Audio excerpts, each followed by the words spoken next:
Kui ostutellimused on korrektselt esiili sisestatud, siis on võimalik täiesti selle sama ostutellimuste nimekirja järgi ka ostujuhtimisega tegeleda. Sellepärast oluline on see, et saada ju ülevaade tehtud ostutellimuste kohta.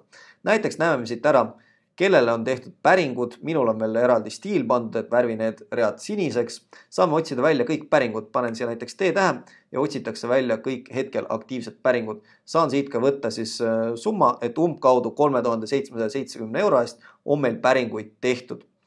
Lisaks veel saame siit edasi vaadata, et millised ostutellimused on meil kinnitatud, millised mitte. Siit mul tuleb kohe välja, et on üks ostutellimus, millel pole ühtegi staatust ja siin siis saan pöörduda koostaja Jaani poole ja uurida, et kas siis tõesti tarnija pole kinnitanud meile seda ostutellimust või siis ta lihtsalt on unustanud. Sellepärast, et kui ostutellimusel pole kinnitatud linnukest peal, siis vajadused seda ostutellimust ka arvesse ei võta, et see saabumas on.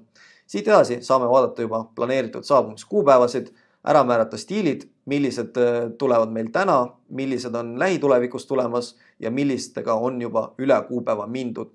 Saame vaadata, kas on koostatud lao sissetulekud, kas on tellimus tervenisti tarnitud või siis on hoopiski ostutellimus tühistatud ehk suletud. Ja nii lihtsalt ongi meil tegelikult hea ülevaade üle sellest, mis meie ettevõtte ostuosakonnas toimub.